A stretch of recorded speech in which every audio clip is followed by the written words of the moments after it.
Hi, I'm Pat. Join me as I share with you my life and how I'm able to explore kinky sex in a Christian environment.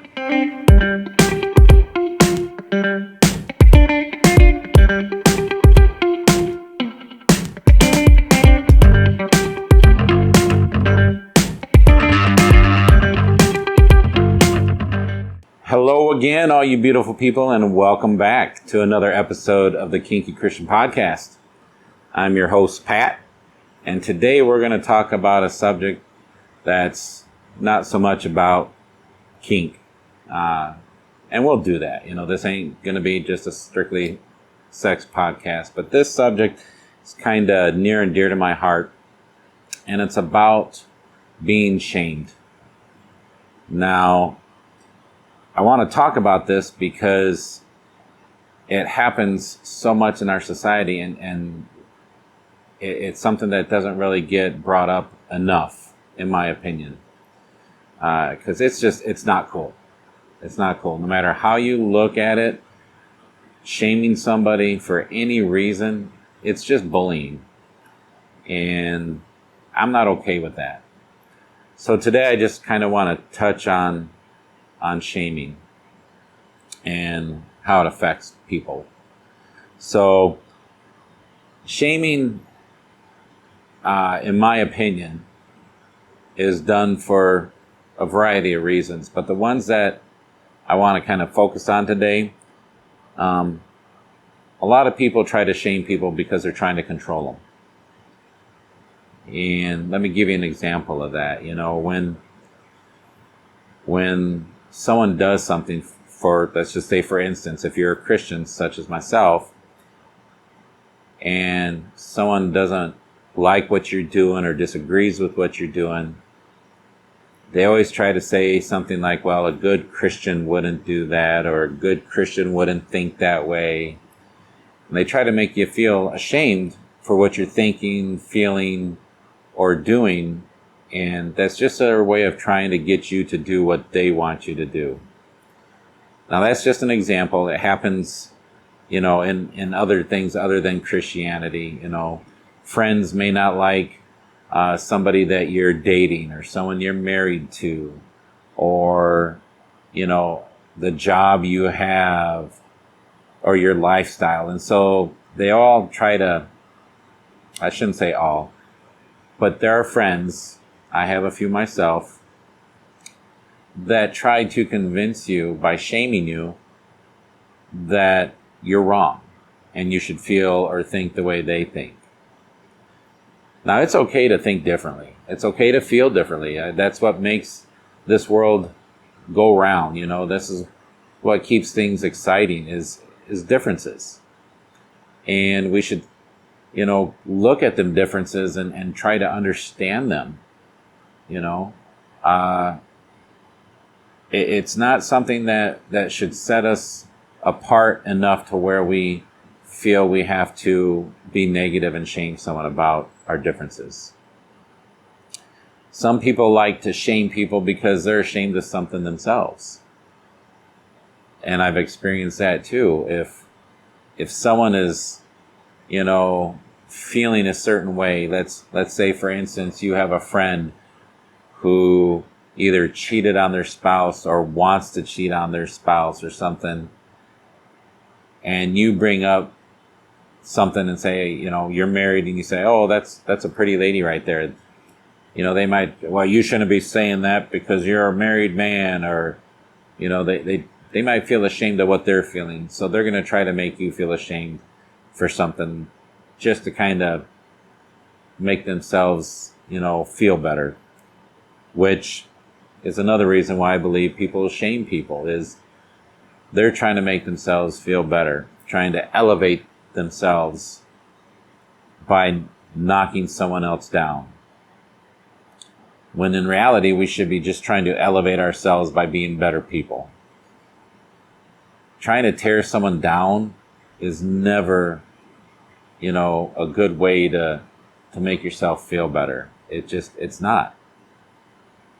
And being a Christian, I have been a victim of this myself, with the church. When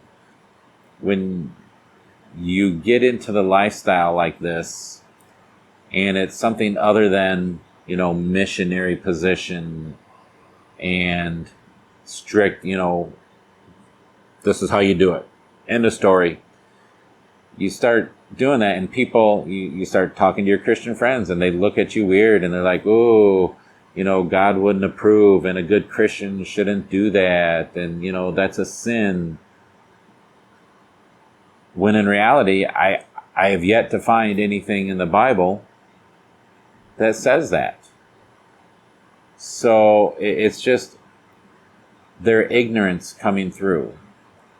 Instead of trying to learn about something and trying to understand something, they try to make people feel ashamed for feeling it or doing it or a decision they've made.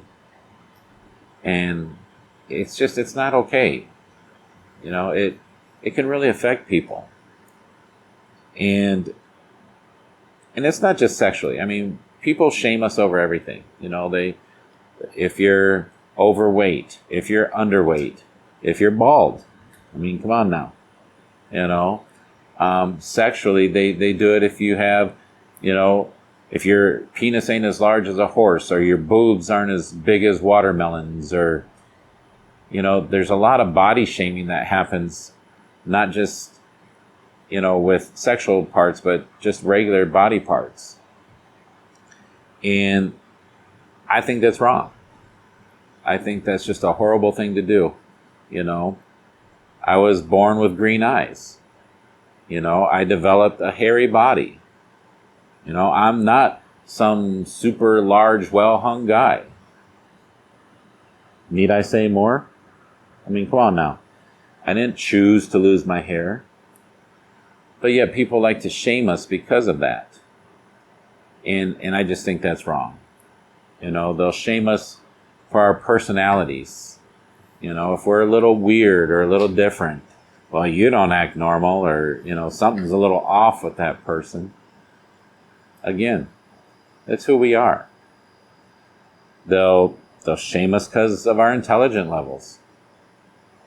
How many times have you asked a question to somebody because you truly didn't understand it, and they look at you and, what are you, stupid? Well, no, I'm not stupid. I just don't know. So that's why I'm asking. It just, there's a million different things that we get shamed over. I mean, you can pick anything you want, and I'm sure somebody has shamed someone over it. To make matters worse, now we live in an age where everybody is connected through the internet. And so that means anybody can hide behind a monitor and say whatever they want to say without any repercussions to themselves, because they're not face to face with someone. I mean, I don't condone violence at all by any stretch of the imagination, but back when I was growing up, we didn't have that. So if you wanted to shame somebody, you took the risk of getting punched in the face. I'm not saying I did that myself. I'm not saying I didn't. Just not saying I did. But when you take the consequences out of the equation, people just go about their business and don't care or think about what they're doing. And the internet has made it worse. Internet bullying is just, it's running rampant. It's an epidemic. And it's because people don't face the consequences for what they're doing. So they've shamed people into committing suicide. I just have a severe problem with that. It just bothers me. So what I want to kind of get my point across here is we're all different. We don't choose everything about us. Now, yes, I got a few extra pounds on me. I could get in better shape. I could lose some weight. However, my choice right now is to not do that.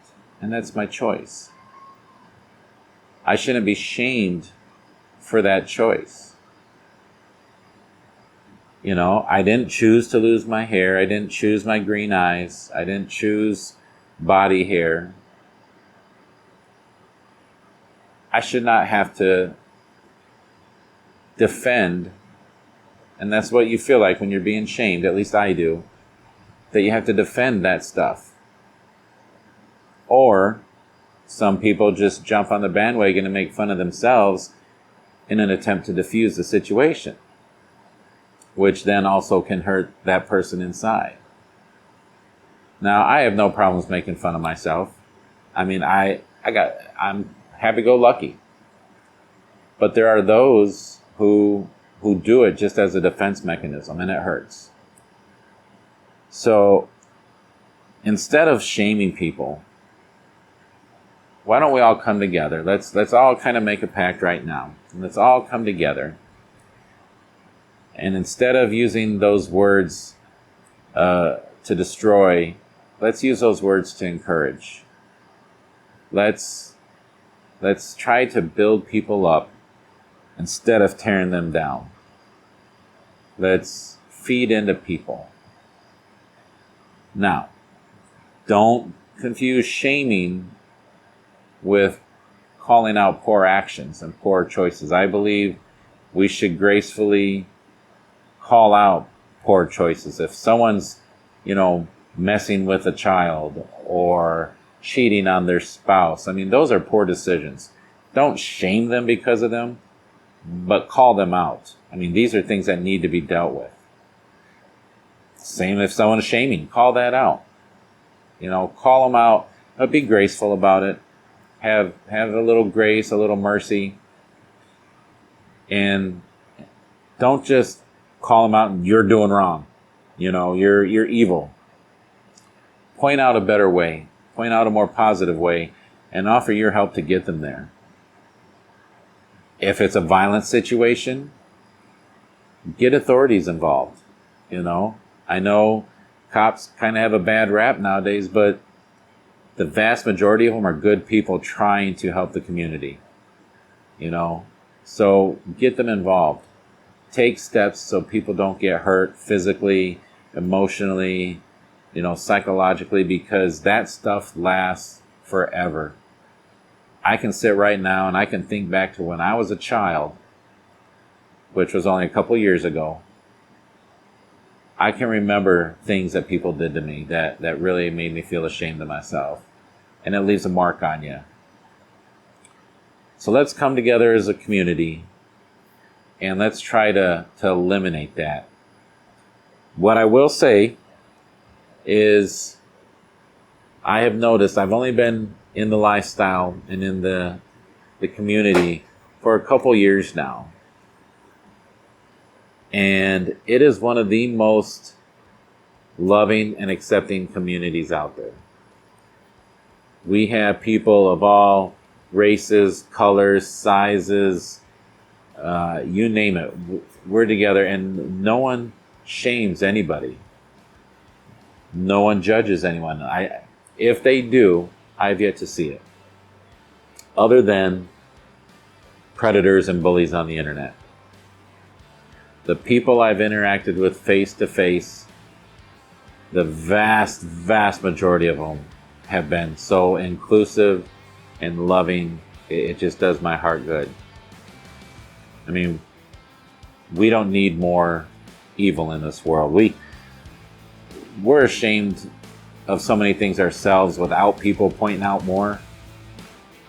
And that's something we need to deal with on our own. But we all have stuff we're ashamed of. We don't need people just piling on and piling on and piling on. So let's try to come together. Let's try to encourage. Let's try to build people up. And let's do our best not only to make this a better community, but just a better world in general. So, till next time, people, take care of yourself and each other. Stay safe. God bless.